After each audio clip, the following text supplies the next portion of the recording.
I was sitting in my new casita, in the high desert near Sedona. The air was so quiet it felt sacred. I was looking out at the red rocks, glowing under the moonlight. It was the first night of my entire adult life that I actually felt peaceful. I took a single picture on my phone. Just my mug of tea, the moonlight hitting the stone of the walled courtyard. I posted it to my private Instagram, the one with maybe 20 friends. My caption was simple: a quiet place. 10 minutes later, my phone exploded on the table. It was a text from my mother, Sharon, in the family group chat. Her words were bright and cheerful, which is always a warning. Wonderful news. Orly bought a perfect getaway. It's such perfect timing. Evan and Chloe can move in by the end of the month, right after Evan's startup officially failed. Have you ever felt like your success was immediately claimed by someone else? Let me know your story down below. And where you're listening from. My name is Orly. I'm 31 years old. I live in Phoenix. And I'm a data analyst for a tech firm. I'm good at my job. I find patterns in chaos. I take messy, complicated data sets, and I find the clean, simple truth hidden inside. In my family, I was the only one who did that. In my family, there were only two roles. My older brother, Evan, who is 35, was the golden child. He was the son. He was the one with potential. He was the receiver. And I was the resource. I was the giver. I was the one who was quiet, competent, and responsible. The one who was expected to be useful. My whole life was a history of being erased. My achievements were never celebrated. They were just absorbed by the family system and redirected to Evan. My wins weren't wins. They were just resume builders for my real job, which was being Evan's unpaid, unacknowledged support system.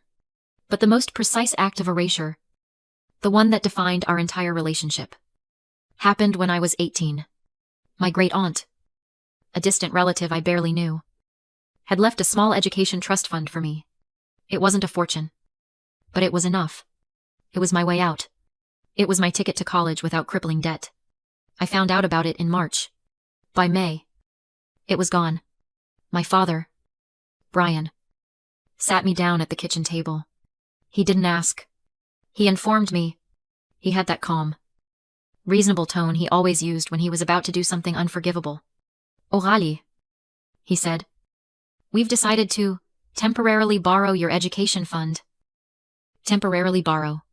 Evan has a brilliant idea, he said. It's a sure thing, but he needs seed money. This is a family investment. We're investing in him. I just sat there.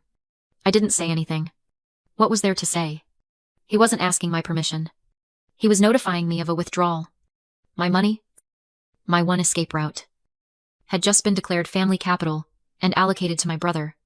6 months later, Evan's brilliant idea, some kind of drop-shipping scheme for bespoke dog collars, went bankrupt. The money was gone. All of it. I didn't get to go to my first-choice university. I went to a state school, the one I could afford while working 2 jobs. I took out student loans. I spent my 20s eating instant noodles and budgeting every single dollar, clawing my way out of the debt they had put me in. And when I finally graduated, when I got my first real job offer at the tech firm, I called my mother, Sharon, my voice shaking with pride. She didn't say congratulations. She said, "Oh, wonderful. Now you can finally start helping Evan with his next project." I was standing in my kitchen, my hands shaking. Not from fear, but from a cold, electric clarity. The text message from my mother sat on the screen, glowing. Evan and Chloe can move in. It all flashed back to 6 months ago. The turning point. It was an email from a law firm. My great-aunt, Judith, had passed away. Judith was the 72-year-old black sheep of the family, the one who had moved to Oregon and was only spoken of in hushed, disapproving tones. She was, like me, an outsider, and she had left me $120,000. It was a signal. It was a weapon. It was an escape hatch. I told no one. Not a soul. I didn't put the money in my savings account, where my father, Brian, still had viewing access because of an old college account we'd shared. I went online and, for a small filing fee, I created Saguaro Holdings LLC. A corporation. A shield. My name was nowhere on the public documents. I opened a new business bank account and wired the entire inheritance into it. Then I started looking. Not for a getaway, as my mother had called it. I was looking for a fortress. I found it in the high desert, 2 hours outside Phoenix. The listing called it a mid-century modern casita, with potential. The reality was that it was a ruin. The roof was leaking. The windows were cracked. And it was suffocating under decades of neglect. It was perfect.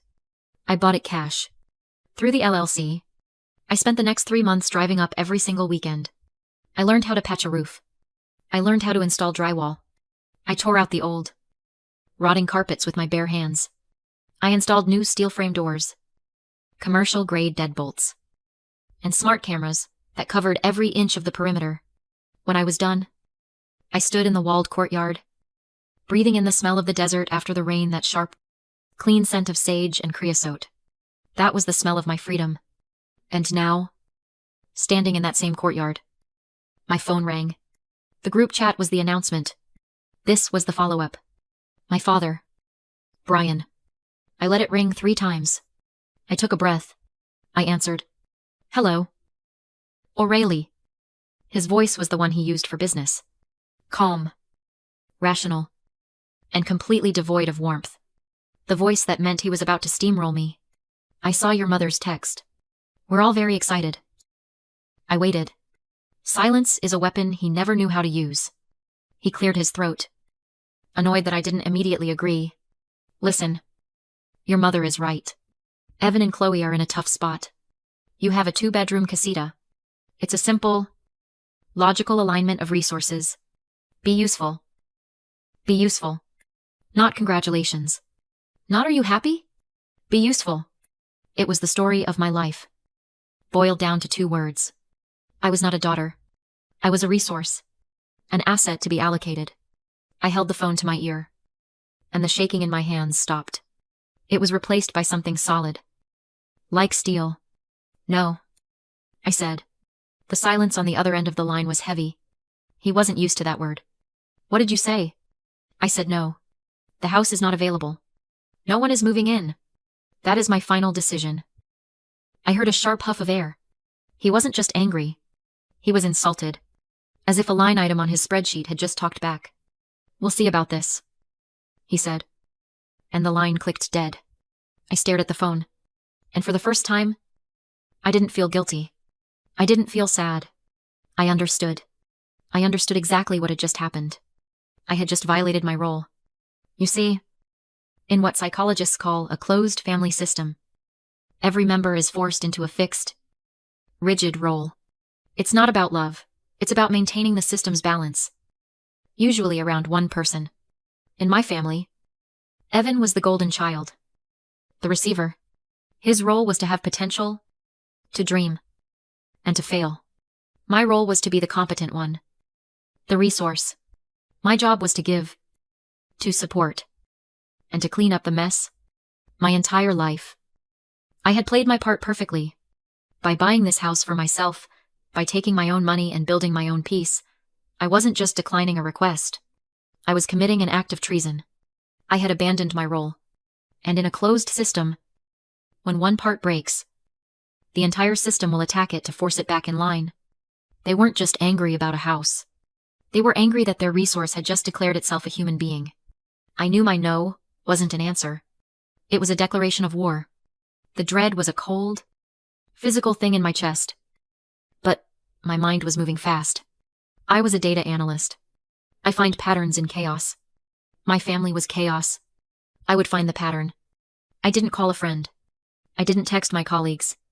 I opened my laptop and searched Best Property Litigation Attorney. Sedona. The first result was a firm with a stark, minimalist website. The head attorney's name was Kira. I called her office.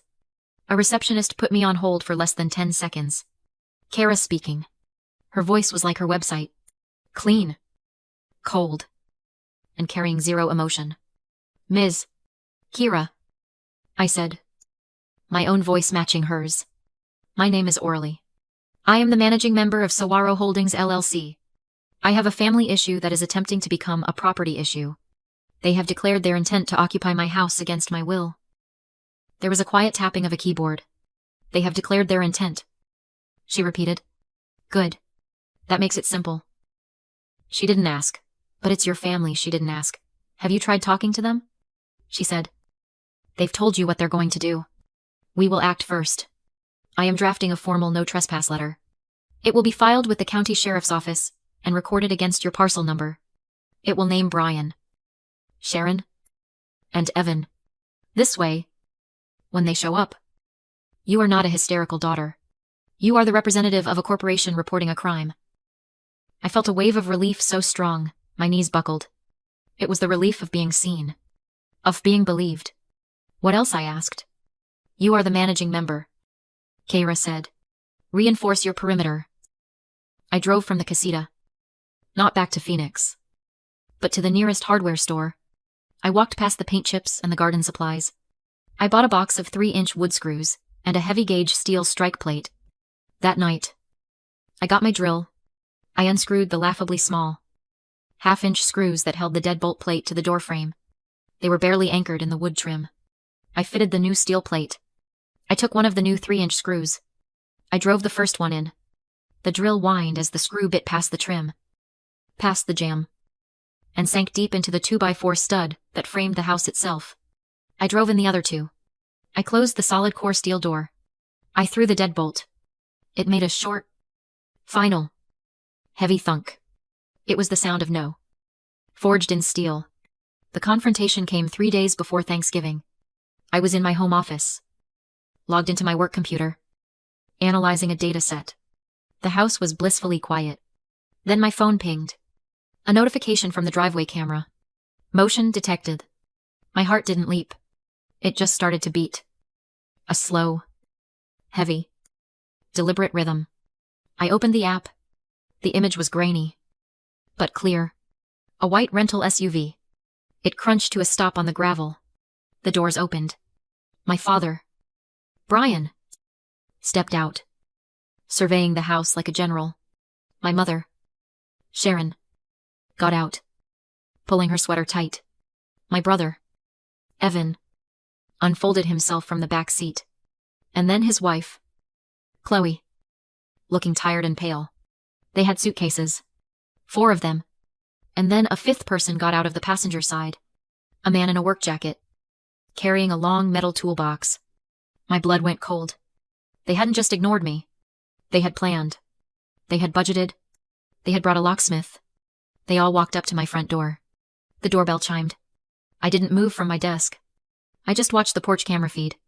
My mother, Sharon, stepped forward, forcing that bright, social smile. She looked right at the camera. O'Reilly. Honey. Open up. Don't be silly. We drove all day. We're family. Let us in. I said nothing. I just watched. My father, Brian, sighed. The classic, long-suffering sound of his impatience. He stepped past my mother. He didn't even knock. He just gestured to the locksmith. Open it, he commanded. The locksmith nodded, knelt, and began to unpack his tools. He pulled out a power drill. He was going to drill through my new deadbolt. He was going to destroy my front door. That was the line. My fingers were cold, but perfectly steady. I didn't press the talk button on the camera app. I dialed 911. The dispatcher's voice was calm. What is your emergency? I kept my own voice just as calm. I am reporting an active trespass and attempted forced entry at Tave. I gave the address. I am the managing member of Saguaro Holdings LLC. The owner of the property. The individuals, Brian, Sharon, and Evan Stewart, were served with a formal, no trespass letter. Record number 309B. They are currently on my porch with a locksmith and are attempting to drill my deadbolt. There was a sharp change in the dispatcher's tone. Ma'am, are you safe in the house? I am safe, I said. The doors are reinforced, but they are trespassing and attempting to destroy property. A patrol car is en route. Your file and the no trespass order are on record. Please stay inside and do not engage. I hung up. I went back to the camera app. The locksmith was working, his drill whining against the steel plate I had installed. It wasn't budging. My brother, Evan, stepped forward, his face red with frustration. This is ridiculous, he yelled. Orally, stop being a child, we're here. Just open the door. He was about to bang on the door when the world lit up in red and blue. A patrol car crunched up the gravel drive, its headlights pinning the entire group in a harsh, white glare. They froze. They looked like actors caught on stage when the wrong curtain went up. The locksmith dropped his drill as if it were on fire. A deputy stepped out of the car. He was tall, calm, and looked deeply annoyed. Good evening, folks. His voice boomed in the desert night. Having some car trouble. My mother, Sharon, instantly transformed. She became the victim, her hands clasped at her chest. Oh, thank goodness. Officer, this is all a terrible misunderstanding. This is our daughter's house. She's not well. She's locked herself in. And we're just so worried about her. The deputy looked at my mother. He looked at the 4 suitcases. He looked at the locksmith's tools scattered on my porch. I see, he said. He took a small step back. I'm going to need to see identification from all of you. My father, Brian, stiffened. His CEO voice came on. Officer, I really don't think that's necessary. This is a private family matter. It became a property matter. Sire, the moment this gentleman, he motioned to the locksmith, pulled out a drill. Identification. Now. One by one. They handed over their licenses. The deputy looked at each one. Brian Stewart. Sharon Stewart. Evan Stewart. He looked at his clipboard. Well, good news and bad news, the deputy said, flashing his light on the paper. Good, I know what's going on. Bad, this property isn't owned by Orally. It belongs to Saguaro Holdings LLC. And I've got a filed no trespass order from their counsel barring all 3 of you. Silence. My mother's face crumpled. An LLC, she stammered. That's just paperwork. I'm her mother, ma'am, the deputy said flatly. There's no family right in criminal trespass. You were warned. He turned to the locksmith. You're lucky I'm not arresting you. The locksmith's hands shook as he packed up. He told me it was his daughter's house. I'm done. He fled. My father growled. This is harassment. Our lawyers, that's your right, said the deputy. Call them from a hotel. Tonight. You leave this mountain. Checkmate. They loaded their luggage in silence and drove away. When the sound faded, I finally exhaled. The fortress had held. Thanksgiving passed quietly. I thought the war was over. It wasn't. A week later, a friend texted me a screenshot from my mother's Facebook, a post of Evan and Chloe. So blessed this Thanksgiving. They found a quiet desert home to start over. Thousands of congratulations. It was a new attack, building a false narrative. Then came the mail notice, change of address verification. Evan Stewart, my address. They weren't breaking in, they were trying to legally invade. I sent everything to Kira. Her reply was a call. They've escalated, she said. Your father filed a mechanic's lien, claims he's owed $50,000 for fake repairs. It's financial fraud. O'Reilly. He's trying to cloud your title. This is no longer family, it's a crime. That night, the dread turned into resolve. Kira filed motions and protective orders. Court was set for January. New Year's Eve. I hosted a party, friends. Laughter. Witnesses. Then motion detected. 2 SUVs pulled up. My family stepped out with a mediator. He waved a document. We're here to resolve your father's financial claim, I said. You're trespassing. Evan snapped. You think this matters? You're alone. We're family. I didn't flinch. I'm not alone. A uniformed officer stepped into the courtyard light. You are in violation of a no trespass order and cited for financial fraud, he said, handing them 3 envelopes. You are served. My mother gasped. My father's face drained. Then Chloe broke. I told you I wouldn't do this, she screamed at Evan and ran to the car. The family unit shattered. They left in silence. I shut my steel door and turned to my true family, the ones who stayed. The desert air was clear. Peace had a sound. And I finally heard it. This is for anyone ever treated as a resource instead of a person. Your peace isn't given, it's built. With boundaries. With courage. And with the power to say no. You are not alone.